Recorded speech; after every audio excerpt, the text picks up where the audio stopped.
Welcome to the Lightworker podcast. I am your host, Natalie Ubel-Grant. I am a lightworker, a meditation facilitator, Reiki master, and a health and wellness enthusiast who thrives on helping people. Connection is my superpower, and I just love bringing people to a space where transformation can occur. Are you looking for information on being a lightworker? Are you a lightworker and just love collecting knowledge from other lightworkers? Then this is exactly where you need to be right now. Spirit has brought you here for a reason, and my hope is that this podcast will offer some new information and insights that will help you on your journey. I am here to help you connect and grow on your true path as a lightworker. By sitting on the couch. Yay! Welcome, Jess. Thank you. Thank you so much for having me. Thank you for being here. It's always fun when your energy is around. Thank you. Thank you bring so much. a lot of joy to a space. I appreciate hearing that. Thank you. Yes. I'm definitely caffeinated, so it helps a little bit. But yeah, I just be myself, and I'm learning to lean more into that as the days go by. So thank you for having me. I love it. And so it's weird because we're looking at a screen and we're just sitting in the couch, Just hanging. in the studio. So Yeah. here we all are. Yay! Little insight into the space, but it's always a bit kind of clunky at the beginning when we start. So I don't know, are you comfortable? Do you want to get comfy? Let's see how this goes. Yeah. I mean, we can look at the screen, or we can look at each other, or we could do both. Yeah. And yeah, I don't know. I'm still kind of working out, what does that feel like? What does it look like? Because formatting the way that it's a suggestible out there in the world, I have to do things my way, so then it's easy. Yeah, I feel like that's also more organic energetically for people to be magnetized to it, or at least the right people, instead of putting on some sort of performance. I only say this because this is something I'm deconditioning at the moment. So it's really important for me to just like be and just let whatever happens happen. And find love and acceptance through that, I guess. So yeah, I'm here for the experience. So you're back from China. Yes, I've just been in Beijing, of all places in the whole world. Yes. Shall I tell a tale with respect to that? Tell a tale. What happens for Jess when she ventures out into the world and goes to China? Well, for first and foremost, I guess the fact of the matter that this was a completely like paid for trip, because it's part of my new job that I essentially have been calling in since we've known each other. Yes, you have. Yeah, so it was literally my 3-month anniversary for this job.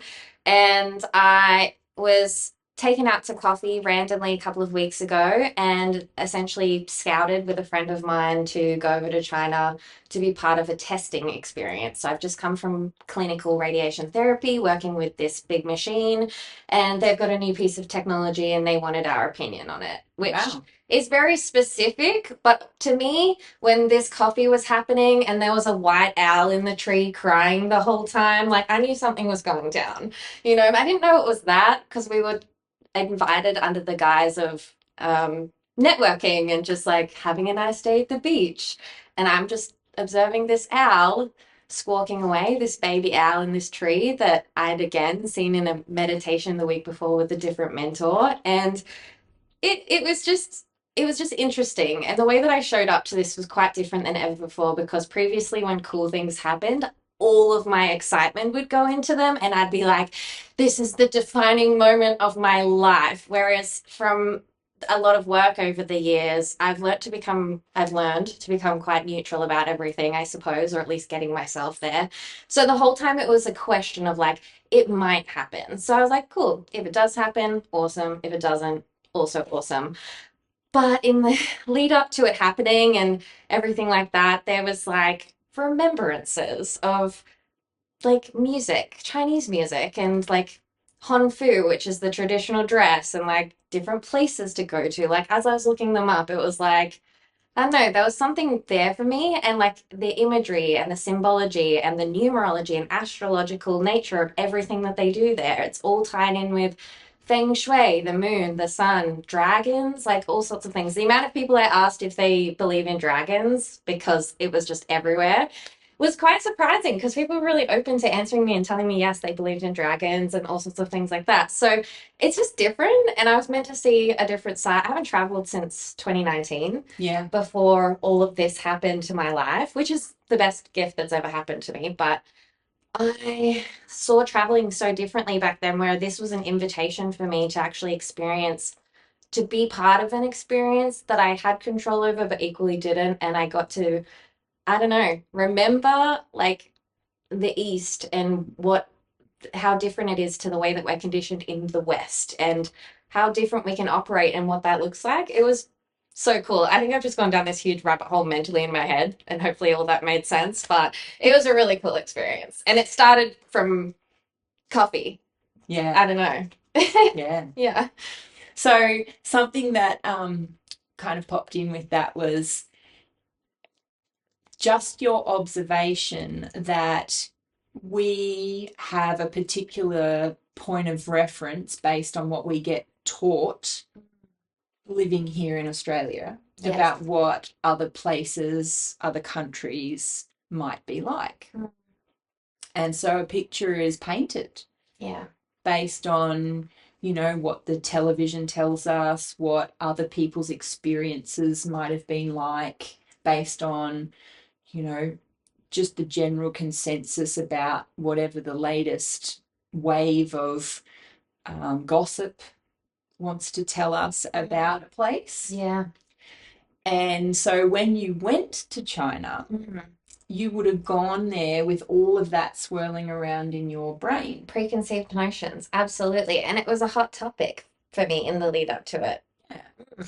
And so when you arrived, you've then noticed something completely different. Yeah. Potentially than what you originally thought. Absolutely. And in the lead up, I guess a little bit of information, like doing a bit of research, kind of opened me up to that. I guess as well, coming from a place of like non-judgment, which is something we have to, I feel like I continuously relearn non-judgment. It's not something that I've mastered in any way, shape, or form, but it's definitely a helpful skill that comes along constantly. And you're right, like we had everything that happened in 2020 that we don't really talk about, but it was China where everything originated from. It began. And there's the communism side of things. And there's and it's not to say that there isn't a lot of differences with the way that they operate, but generally in China, I felt really safe, protected. Men were opening doors for me everywhere I went, and like being really courteous and like very respectful, not what I expected at all whatsoever. But I had this preconceived notion that it was going to be a certain way, and it was almost like it took away from the rich history that exists there, and it's very prevalent there if you're inside of the city, and if you're going to the different like temples and the palaces and all sorts of things. So they have a really beautiful like spiritual history. One of the last days that I was there, I went to the Lama temple, which they still have practicing lamas there. Yes. And you've got all sorts of different structures for green Tara, white Tara, the Buddha. And like this is a huge part of how Feng Shui is how they organize all of their buildings, how they structured the entire city. The reason Beijing is where it is because the mountains block the wind, which is a protection for the city. And so there's so many things that go into it that you're just like, oh my God. And when you're in the city, irrespective of all of the army and police and cameras that are there, I felt a sense of peace. Like I was actually quite in awe of how they live their life, like modern versus I guess ancient. Yeah, it's super interesting. Yeah. Yeah. Yeah. Yeah. So would you say that activating curiosity allowed you to bring in more information and open you up to opportunities where rather than keeping a closed mind, you would have potentially just shut that stuff down? I think operating from curiosity is definitely a huge aspect of how my trip unfolded exactly the way that it did. We had one particular day that was set for work and the rest was open to interpretation. So one example, which is kind of a fun example, so I'm going to go with it because it's what's popping in straight away. Yeah. I wanted to go in the morning, first thing to the Great Wall of China, because the part that we wanted to go to had a chairlift all the way to the top, and then on the way back down, you could toboggan ride. So my heart and my inner child brain is like, we have to do that. That's going to be the best thing that's ever happened in our whole entire life. Absolutely, like 100% we're there. And then from about 8:30 onwards, so it opens at 7, I've done a lot of research on China. You go, like, all the tour buses start to come in and then it's really packed. Yeah. So that was the option, and I was going gung ho for it. So when my friend who was traveling with me, who's also my colleague, she reached out to me and she's like, hey, did you know that they do night tours of the Great Wall of China? But not only that, that the last day was the day that we were planning to go. Like the last day of the whole year was the last night tour that they had, because it changed into autumn on the 1st of September. And so I was like, there's something in this for me. I need to like pump the brakes for a second, stop getting so excited and just calm myself down. Yeah. And just be open to it. I'm like, sunset, it seems great. Like there's, oh my God, best idea ever. We ended up going, for full context, at the nighttime, but my heart was going, but what about the toboggan? What about the toboggan? And so I had to be open and curious to what was being presented in front of me, because it didn't just drop in, because like to me, these things don't just drop in randomly. There are no such things as coincidences. This was somehow something for me. So I did some intuitive testing. I asked myself a bunch of questions, and then I just slept on it, and I just saw what, like, my heart was open to. And ultimately, being there on the last night of the year where you can go at nighttime, everything in me was like, that's just an opportunity that I can't miss. So if I wasn't open to curiosity, an old part of me used to plan out my year from January to December and have everything regimented for the whole year. I got a lot of stuff done in that era of my life, but I wasn't happy. Whereas now I'm like a little bit like sit back, reserved, observe, and then I lean in. And the more that I follow that sort of train of thought of curiosity, being open to what's being presented to me, the more I'm kind of being presented with opportunities that are in alignment with what truly lights me up. And then when I speak about it, you can feel how excited I am, because I've leaned into something that truly doesn't make sense in any way, shape, or form. But it feels right inside of you, and so you're going for that and listening to that instead of ignoring that. Yeah. Yeah. And the more I do it, it's like building a muscle as well. It's like building intuition. The more that I actually lean into this fun, curious side and see like what can happen on the other side, even if all goes like completely not to plan, like it's not to say everything was perfect, sunshine and roses, but every time something came up like that, I was able to separate myself enough to go, okay, this is showing me something. What is it showing me? And then like re-anchor myself into myself and just keep pressing on. And like we got so much done. We had the most magical time. And I felt like I had an experience. Like, yes, my friend was there. Yes, I was there for work. But this was something between me and like God, like God source. Like I'm just visualizing the sunset in my mind right now. And like the way that I felt in my body, like I I could try to consciously create something like that, but nothing that I logically ever create would make it the way that this was. And I get that more from life the more that I lean into the curious, unknown, whatever's available for me. So I'm so excited just talking about it. Yeah. Yeah. So standing on the Great Wall of China. Take a breath, be there. Yeah. Just anchor that in. You're there, you're standing on that wall. Which direction were you looking? Were you looking toward China, or were you looking towards Mongolia? I'm looking back towards Beijing, not that I can see it, but I'm looking towards where the sun's going down. And I'm just feeling like the cool air on my skin and seeing the pastel colors in the sky. We made it all the way to the top point as well, so it's just overlooking all of this mountain ranges. And yeah, I'm just looking towards the sunset and just feeling so grateful to be there. Calm, yeah, steady, but just grateful. Yeah. Yeah. I didn't know a lot about Mongolia, but it keeps coming up for me, funnily enough. And I didn't, yeah, it's so close to there, but it was something that kept coming up a lot. And you've just said it again, so I'm gonna have to look into a Interesting. little bit more about it.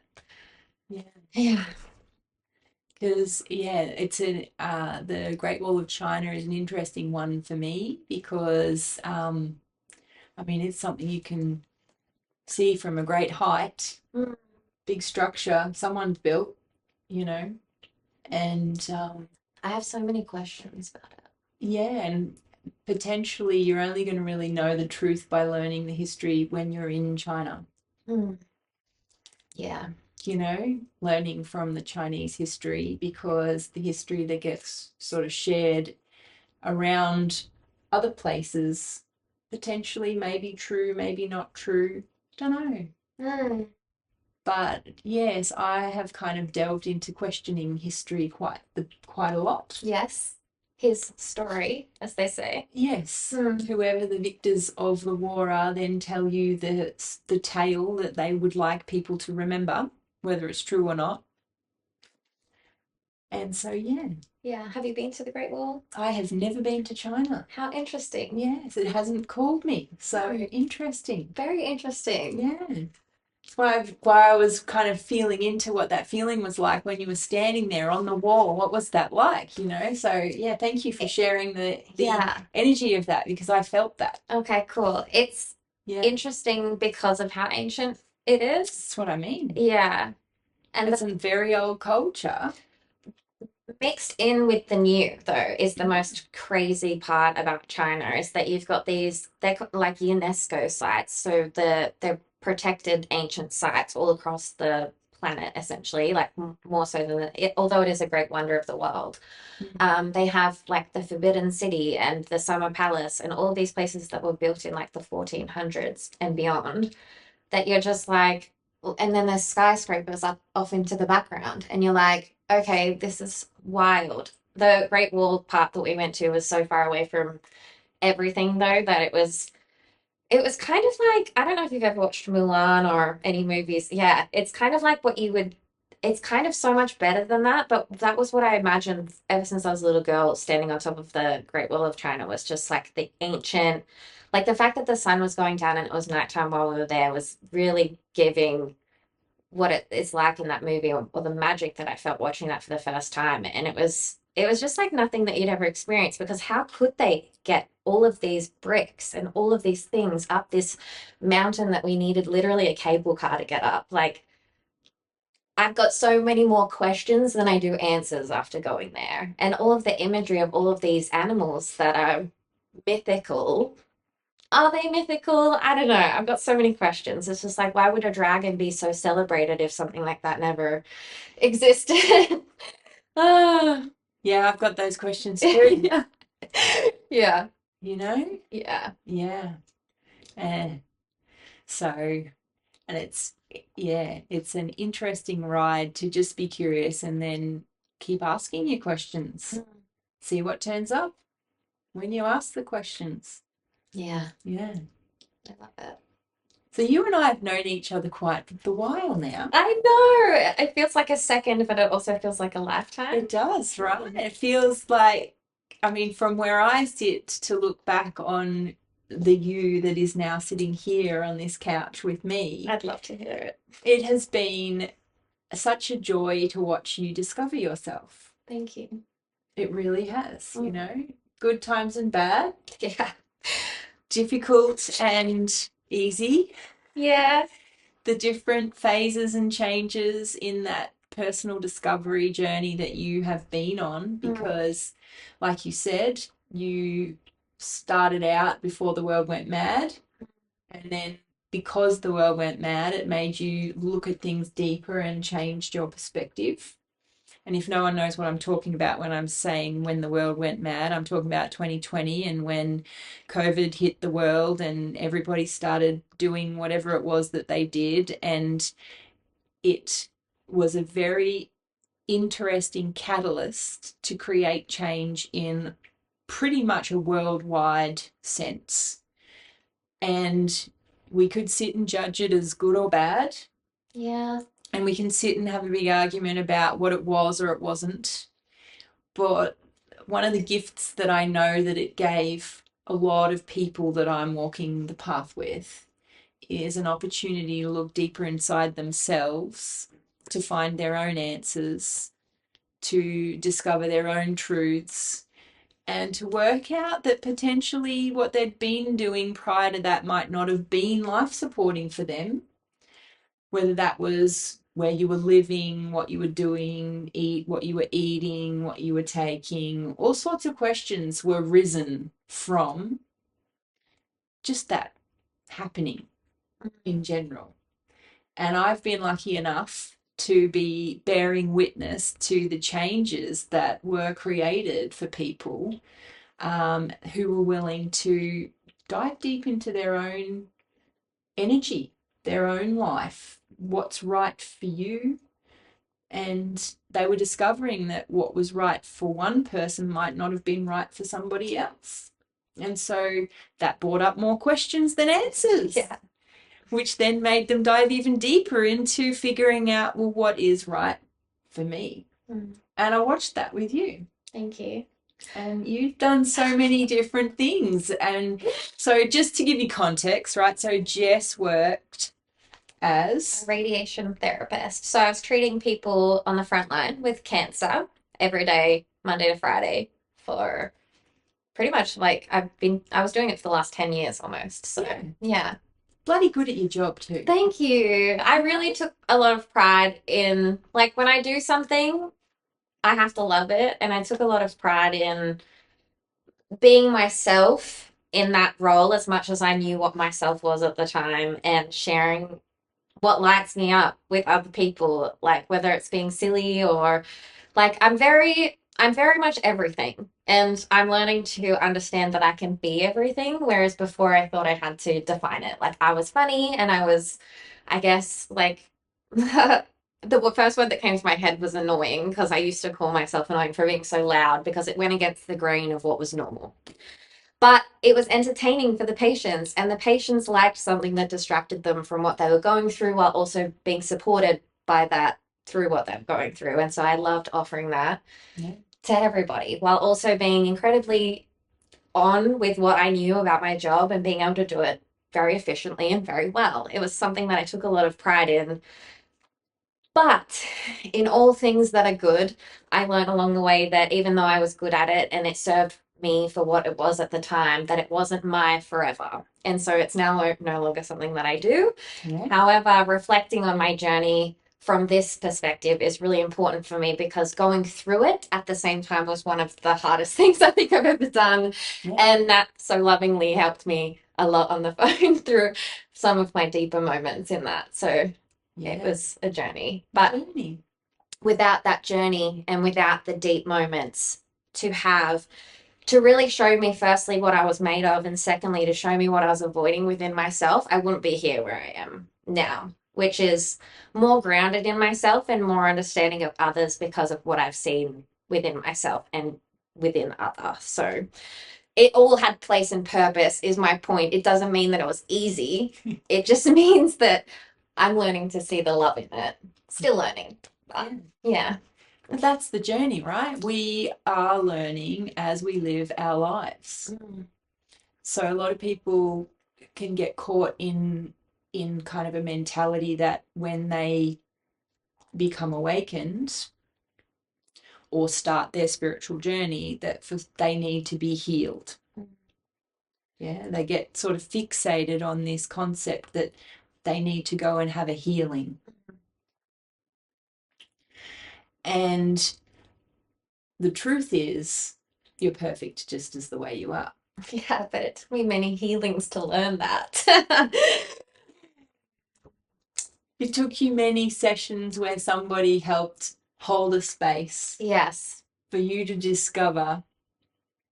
I've been very fortunate with the people who have held space for me, and it's like a community that I never knew that I needed. And I think that again, that's another thing I think other cultures have that we don't necessarily, that we could work on and be a bit better at is creating community within our households and within our communities itself, is because we're meant to support each other. And I never knew how to receive that. No. And so calling it a healing kept me a distance from that, whereas it was actually someone holding me to hold up the mirror to what I needed to see, but also holding me in what I was so that I could be okay with that in order to move forward. Yeah. So, yeah, the language is important. The language is so important. And it is interesting how, depending on where you are on that path, depends on what language you use. Yes, Doesn't it? absolutely. So, would you be willing to share what was the catalyst? What was it that pushed you into let's discover some more about who Jess is? Oh, this is a story and a half, like any great story that I tell. But essentially, prior to 2020, I was the equation, I guess, or the equals of all of my sum of life choices, which I'd learnt a certain way of living based on my family, based on my schooling, and based on the community that I was in and what was believed to be right. And so that ended up equaling me loving a party lifestyle. I will never regret that, but I wouldn't do it now. But I was a professional DJ and I was drinking every day of the week, and it helped me regulate. That to me was helping my nervous system a lot. So I've come from what I previously called myself an alcoholic, which now I just see it as a tool that helped me get to where I am. I don't need to label myself, is the point. This is me just talking to me out loud, really.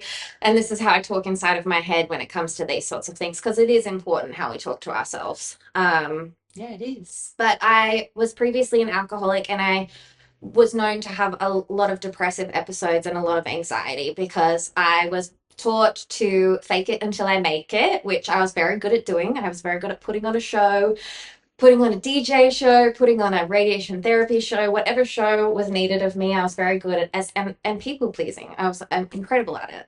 And so when 2020 happened, I'd finally gotten the relationship I thought I wanted, and I finally thought my life was heading where it was meant to go. What the world had taught me was what life looked like, but I was miserable. I had this incredible DJ career, this incredible radiation therapy career, this incredible guy that wanted to be with me, but like everything, I couldn't understand why I would have these massive outbursts of tears and fears, and I was just highs and lows, no middle ground. And so COVID happened. I'm just going to say it. It happened. It happened, and the things just started shutting down, and everything in me was like, this is just, it doesn't matter what I thought it was, but I didn't think it was much. And it turns out the world did, so we had to go with that. And that was cool. Again, it's all for us. But what ended up happening was the signs. The signs were there.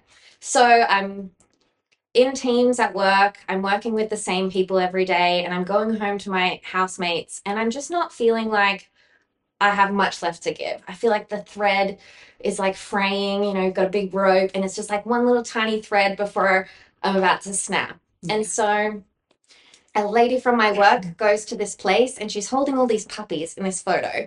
And I go into her. I've been wanting a dog for years. Yeah, where you didn't bring it? I didn't bring it today because I wanted to.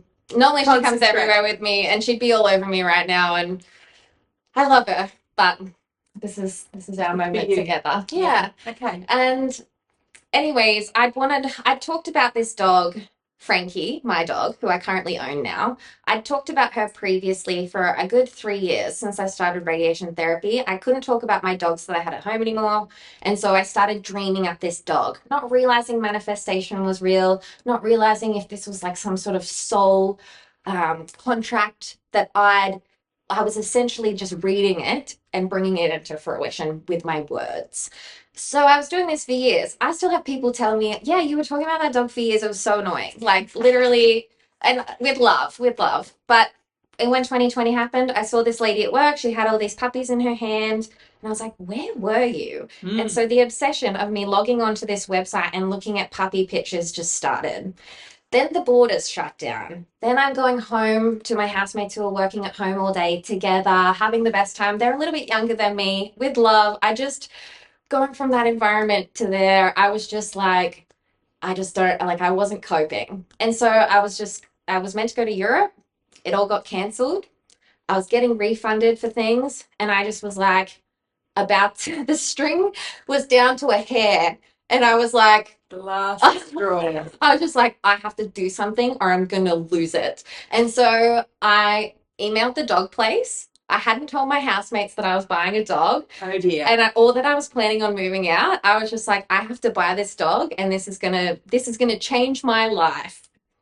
That was something I used to say to myself all the time. If I just do this, this is gonna change my life. This dog definitely changed my life. So I was still drinking about 2 bottles of wine every day. I was pretty unhealthy. I was still medicated with Lexapro, which is a anxiety medication, and I put $500 deposit on this dog before I really told anyone. And so You committed.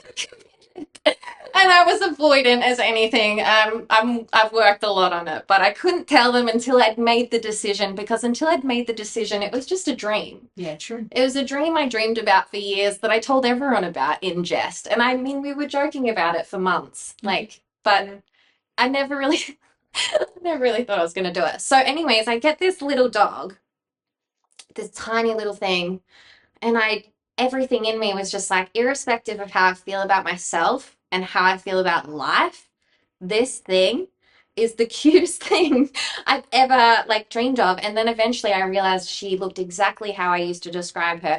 Her ears flopped the way that I described it. She just did everything exactly the way that I'd pictured and talked about it. And my main prerogative in life was taking care of her. Yeah. And just doing everything I could for her. So then we started going to the beach every day. So I was naturally grounding, not even realizing what I was doing. I never went outside before that. Wow. I was too busy working. I was working Right. 2 jobs and Two sleeping jobs, all the time. never outside, and just sleeping when you're not. Sleeping, going to the movies. I loved all of that stuff. It was a great life, but I wasn't getting these natural things that I would never go without in my life now, like going to the beach and Yeah. fresh air and nature, and just being present to her beauty. It just changed the game for me. So basically, after that point of following the signs, following the breadcrumbs, and just my heart told me to get a dog, and I've got a dog. everything started working out. I was like, what? It's so crazy. And I kept feeling better. And then one day I was like, huh, maybe I don't need to take, I got a hit, actually, an intuitive hit. I was in bed, didn't know what that was. It was my own voice in my head. Telling me, sorry, I'm really getting into this. Telling me that I needed to stop taking Lexapro. Just stop doing it. Okay. And I called Mum, do you reckon I need a doctor to do this, or do you reckon we can just discuss it? And she was like, and I was like, don't worry about it. I don't need it. I always make the decision. So I was like, don't worry about it. I don't need a doctor. I'm going to do this. Okay. Stubborn, right? Tenacious and stubborn. How'd that go? Perfect. Amazing. I don't want to preface, I'm just stubborn. And so if anything came up for me, I would have just white knuckled my way through it. But for me, intuitively, that's what I felt like I needed to do. So I taped it off. I went to half, and then I went to nothing over the course of a couple of weeks. But I also... So you didn't go cold turkey? No. Okay. So you kind of intuitively knew that you needed to take your time with that. But because you're not going to want to... We don't recommend that you do any of this. So I don't recommend following anything I do at all. But it is... But also there's a difference between saying I gave it up and then I took my time correct giving it up. But also in giving it up, I had backup alternatives, i.e. wine, weed, things like that. Anyone listening and they know me, I love you. Don't judge me. Yeah. But I had backup alternatives to satiate what was going on in my nervous system, and I was starting to understand things a lot better. So I tapered it off in 2 weeks, which is pretty quick. But I also supplemented it with other things. So I learned about adaptogenic mushrooms. So I made that my ritual. It was more about rituals and habits than it was anything else. So then that started happening, and I was like, these are things I told myself for years that I could never do. Okay, so you told yourself you could never do it. Told myself it would never happen for me. Okay. If anything, I'd have to take more. Okay. Because I thought I was a nutcase, crazy person that wouldn't have anxiety for the rest of her life. And I still get I definitely had panic attacks at the airports and stuff on the way to China and back. Internally, really soft ones, but I'm still human, obviously.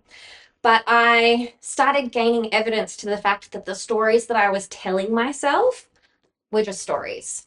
And that also they're really powerful depending on what I'm putting my energy into, i.e., Frankie. So I just started playing with it.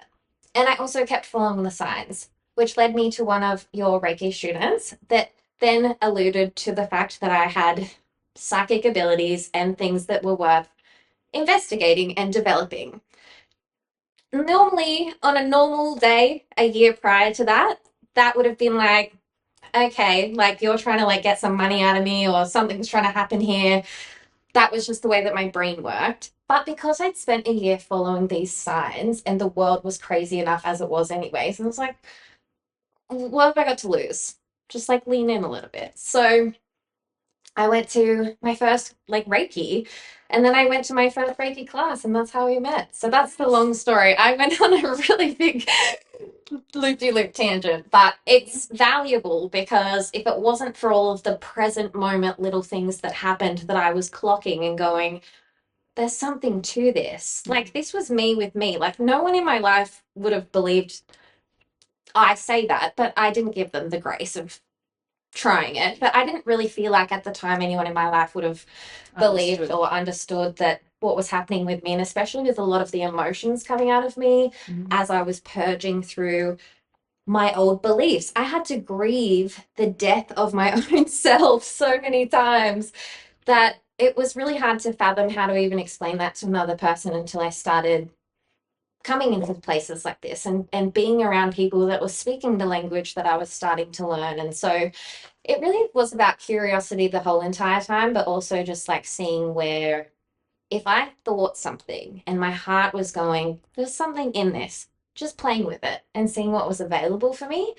And the more that I kept doing that, the more that I'd be led to the right healers. It would be amazing. I'd go to an event and all the people in the event would have similar sorts of things going on in their life that were similar to mine that I would get so much goodness out of. It was like this conversation that I was constantly having between myself, God, source, the universe, however you want to define it. It was just like the more that I just leaned in and just listened, the more that I opened myself up to something.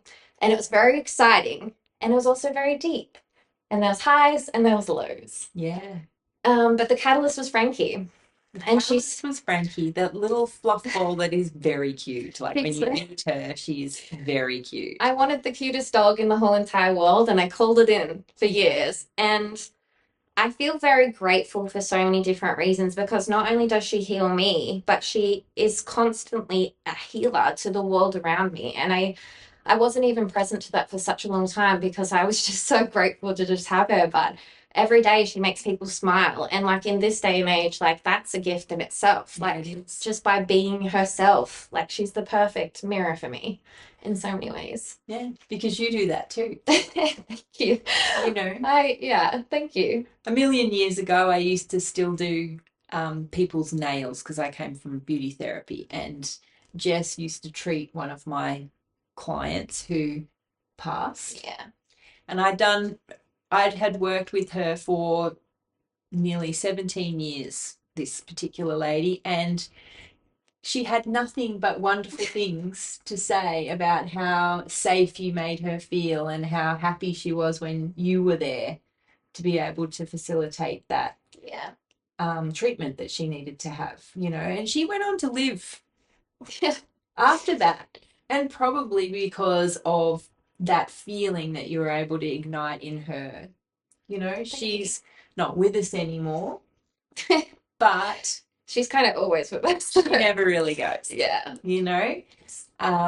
But yeah, it's just the impact that people have on people is quite profound, and that connection that you make with somebody at work or walking down the street or with a dog, it's profound. It's the connection that's the big, I think, catalyst. Yeah. So you ended up in a Reiki class. Yeah. Right. What was that like? Weird. I'm going to be honest, it was weird. You've come from radiology, Science. science, and DJing, Yeah. and drinking lots of alcohol, and you've gotten a dog, and she's getting you connected to the beach and nature and listening more to the now moment. And then you've ended up in a Reiki class, my Reiki class. What happened? Well, firstly, it was just like a beautiful day. And honestly, like the aesthetic of this house is probably the main thing that made me feel like I could just like walk in and be okay. But then there was a lot of people here. Like it was actually quite a big class, and we had a big circle of chairs, and it was all different types of women. And I was like, okay, I felt like the oddest one out though, because I'm naturally very loud and I forget it all the time. And I'm very like valley girl, for lack of whatever the Australian equivalent of that is. I'm very like fresh off the DJ floor. Like I basically just walked in after the club. And so I just felt like I was just like trying to not be seen. I was just like, okay. But also at the same time, I love, if I'm there, I want to be involved. So I just came in curious.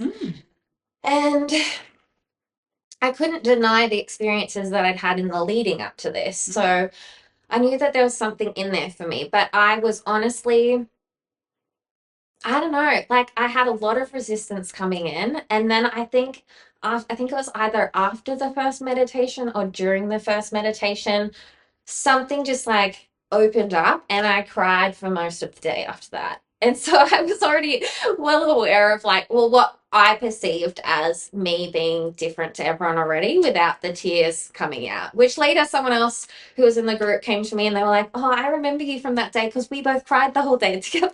And I was like, I love that. Thank you. And so I guess I didn't know what to expect.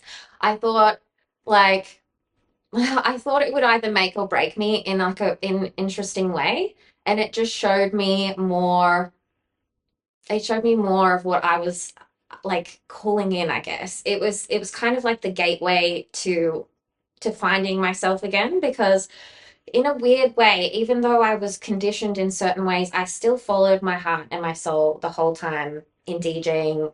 The drinking just helped me show up the way that I thought I had to show up in the world.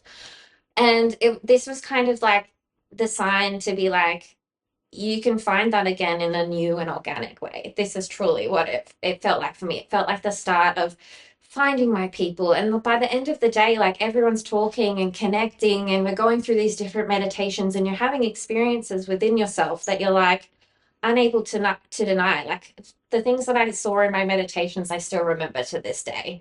Yeah. I don't necessarily from the other levels, but from the first one, like there's always something about your first, right? And so, and it was just, I was changed after that. And being able to have tools to take home that changed things for me. Like when I had a challenge, there was definitely times I needed extra help. But I had things for myself that I could come back to myself. Okay, things are tough, but can I just like, is there something I can shift? Is there a tool I can use? Is there something that it empowered me in a way that I didn't know that I needed. But honestly, I was like, what the heck am I doing here? Like I thought I was like Yeah. I'd either lost it or I'd found it. And it was so lucky that I'd found it, but I was questioning it the whole day. Even though I was going through these things and having these emotional releases, I was still just like, I don't know what I'm doing here, but I knew exactly what I was doing. Yeah. It was just my ego being like, girl, like it's I was like caught between a Wizard of Oz analogy and something else, just like where are we? I don't know. But Yeah. it was powerful. Yeah. Yeah. And that is really exactly the way I hear lots of people describe it. It's crazy, strange, weird, speaking a different language, but then by the end of the day, everyone feels connected. There's something that shifted or changes within you, and then curiosity is sparked. Yeah. And then you had a willingness to go home and utilize or practice some of the things that you learned in it, Mm. which hopefully are easy. easy tools so that it's not difficult to use or pick them up when life gets difficult. I don't think that they're difficult tools, but like the resistance you have to using them when you've been in a victim mindset, because Describe that. okay, so I'm previously a Describe that. victim of my own reality. I loved any moment that I could just be like, oh, woe is me. And with love and respect, I just come from similar environments where that was okay. It's just something that's learned without recognizing that there is another way that feels easier. Yeah. That's the context for that. Yeah. So when it came to going through a lot of this healing, because essentially we're living libraries of our experience. And so my library was jam-packed with traumas and me trying to find reasons as to why all those traumas happened. I wanted to logic it, and I also wanted to blame someone. Half the time it was myself. The rest of the time, there's a list. There's not a list anymore. You've worked on your list. I've worked on the list. Fabulous. We've done the forgiveness. That's one of the tools that comes later. But I often, like when I was fatigued or when I was in victim mindset, being able to pick up the tools and shift something just felt like it felt like if I was going to the gym and I was trying to, I don't go to the gym, so trying to use this as an analogy is insane. But trying to lift heavy, put heaps of weight on and trying to lift it, not knowing the technique or anything. And so I started doing it every day because I noticed the days that I did it, I felt better. And I noticed the days that I did my tools and did my protection, people showed up to me differently. They do. People respected me more. It was almost like the bubbles that you put yourself in. People were like bouncing off them if they were trying to do something not cool. But trying to use those tools in a victim mindset, it was like I was down in the dumps and then I was escalating myself down into the dumps. Like, oh, everything's the worst. Like you talk about it, the coming to your knees on the floor moment. The knee moment.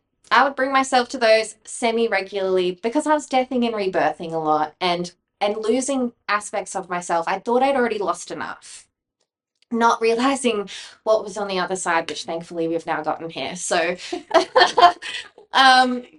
but it was like my heart knew that if I just gave myself a second of just stillness, I thought I was going to die if I gave myself a moment of stillness. But if I just gave myself a moment of stillness and actually sat with myself and said, okay, what am I feeling?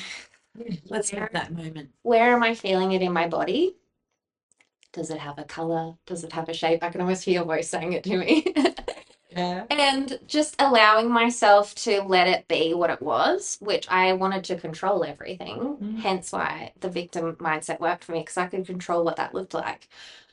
When I allowed it and I gave myself the space to feel it, which sometimes also took me being in a state of having a glass of wine or whatever it was to actually just, like, not that I approve of that, but for me, that tool worked for me because it helped me allow myself to feel my feelings, which I wasn't allowing myself to do because I was taught to be hard. You don't feel stuff. Every time I cried, everyone got really upset about it. So don't do it. But the thing is, it was important because there was a part of me that felt something that was really valid. So it took practice. Yeah.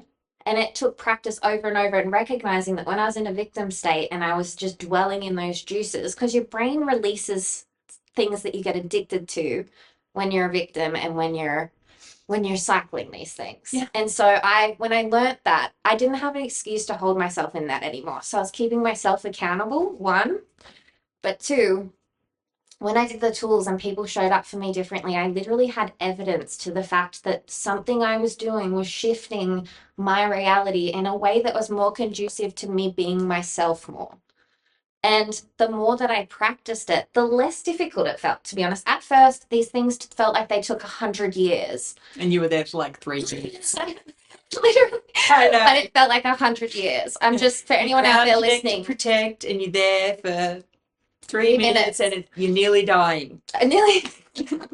I remember. Dying. Why? So 100 years every morning felt like a lot. But when I was going to work and I was in these environments and I was learning to protect the building and doing all of these things, and I just did it for less than yes, 3 minutes for the ground connect protect, but for the other pieces of like checking what emotions that I had trapped in me and things like this, there are other tools that I was also adding onto my repertoire that helped me feel like I had protective armor on. Yeah. And going out into the world and being in that environment, I was able to show up powerful in an environment that would humble people. Yeah. With respect, you're dealing with people's emotions, you're dealing with people's lives, and people are people and they don't know any better.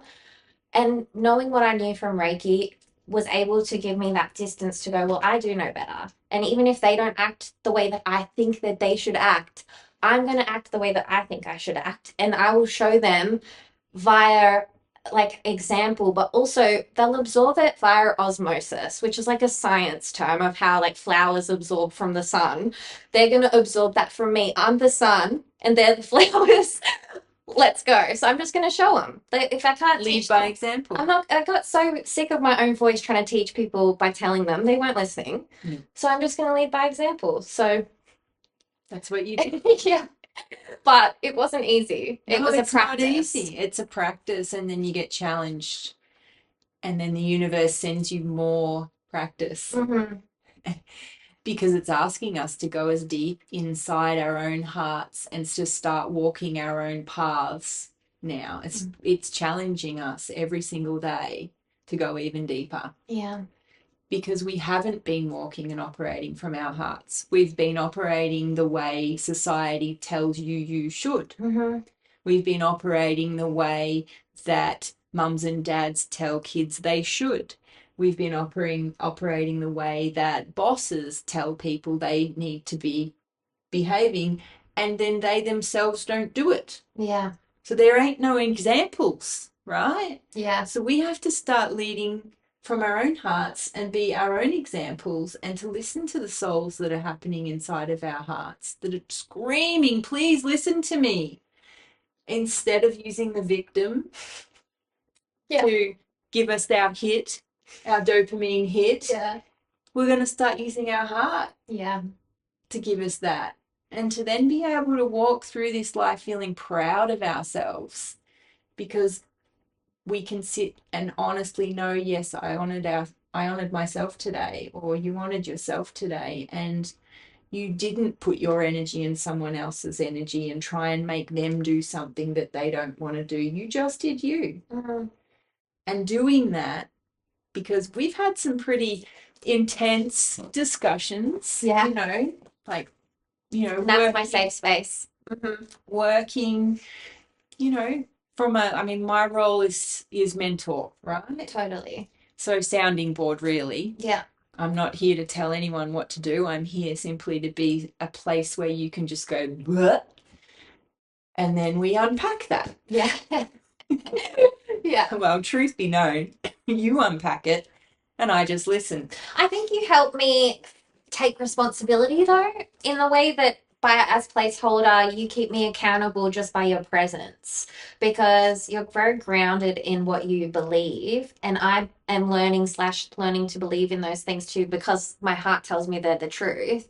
And so because you're so anchored in that, you can hold me in what I'm feeling, so that I can also honor the fact that I'm feeling real feelings from a real thing that's really happening. Yeah. But also on some level, I'm adding to that with my energy. I'm sort of creating it as well. And so like being able to sit with those two things to come back to an equal of like, what is this showing me? Why? And how can I use it?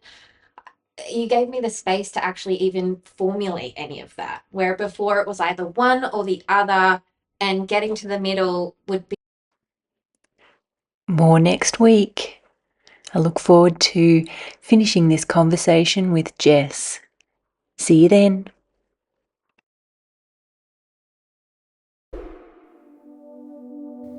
Head over to lightofwellness.com. That is www.lightofwellness.com now and sign up for my newsletter by joining the Light Tribe. I will keep you up to date with the latest info on upcoming episodes, workshops, meditation groups, and Reiki courses. I would also love if you have a chance to rate us on iTunes. Ratings means we are able to reach more people. Thank you again so much for joining me today. Have a great week. The content found within these podcasts are not intended to diagnose, treat, cure, or prevent disease. Nothing on this website is intended to diagnose, treat, or cure any physical or medical conditions. If you have any physical or medical conditions, you should seek the advice of your medical professional immediately.